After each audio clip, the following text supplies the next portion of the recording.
Everyone, good evening. আজকে আছে একটা অন্নপ্রাশন নিমন্ত্রণ। এবার আমি রেডি হয়ে নেব, চলো দেখা হচ্ছে পরে। এই যে আমরা সবাই রেডি হয়ে গেছি, আমার শাশুড়ি মা রেডি হয়ে গেছে, আমরা সবাই রেডি হয়ে গেছি। আর এই যে আমার দুই ভাই, মানে দেওর, বাড়ির পাশেই ছিল অনুষ্ঠানটা, বাড়ির পাশের ভবনে।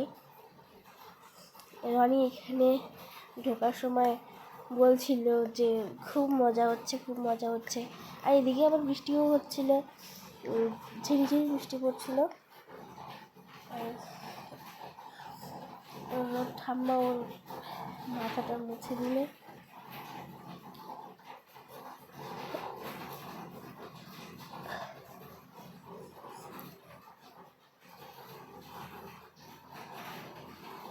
এই তো আমরা ঢুকে পড়লাম ভেতরে। খুব সুন্দর লাগছিল, বেলুন দিয়ে আর ফুল দিয়ে সমস্তটা, মানে পুরো মলটাকে সাজিয়েছে, ভীষণই ভালো লাগছিল। আর প্রচণ্ড ভিড়ও হয়েছিল, মানে এত লোক এসেছে, মানে এত ভিড় যে আমি ঠিকঠাকভাবে ভিডিও করতে পারছিলাম না।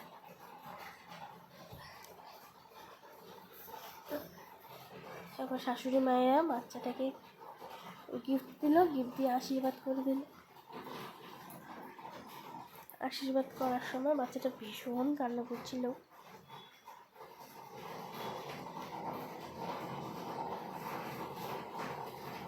আর বেবিটা খুবই কিউট ছিল দেখতে। আর রনি বারবার ওর হাত ধরছিল। রনিকে বলেছিলাম যে ওর পাশে গিয়ে বসতে, বসেনি, ওর হাত ধরেছিল। তারপর বাচ্চাটা দিদি এসে বাচ্চাটার পাশে বসে পড়লো বলে রনি ভীষণই মন খারাপ করলো। তারপর আমি বললাম যে ইটস ওকে বাবা, মানে কোনো ব্যাপার না। তারপর একটু হেসে দিল।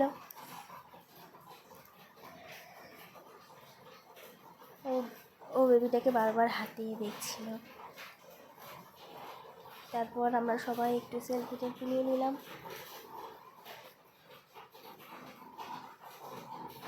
আর আমাকে কেমন লাগছিল সবাই কমেন্ট করে জানাবেন।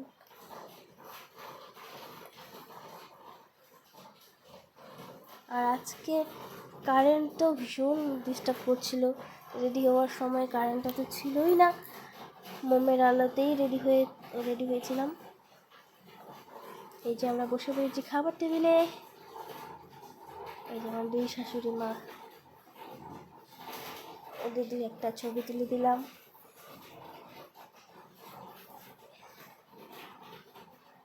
আমি আর রনি দুজন এদিকে বসেছি, দুজন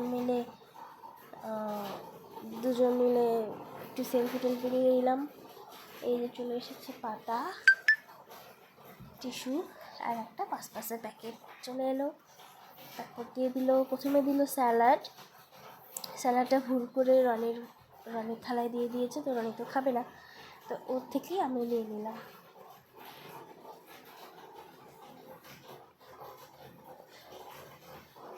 এরপর চলে আসলো ভাত, তার সাথে একটা ডাল, ভেজ ডাল আর পাঁপড় ভাজা।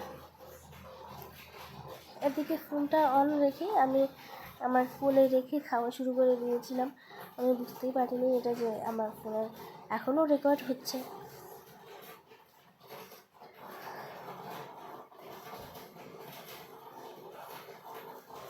ভীষণ গরমও লাগছিল লোকের ভিড়ে।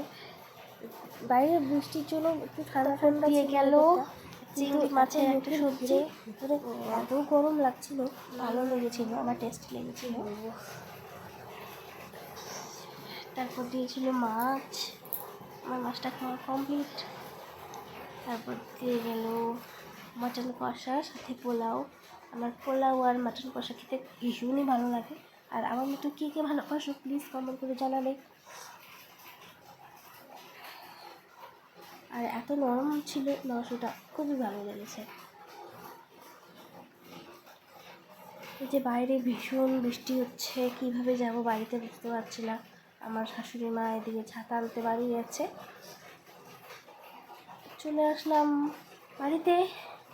এখন শুয়ে পড়বো, আর ভালো লাগছে না। ওকে, বাই, গুড নাইট।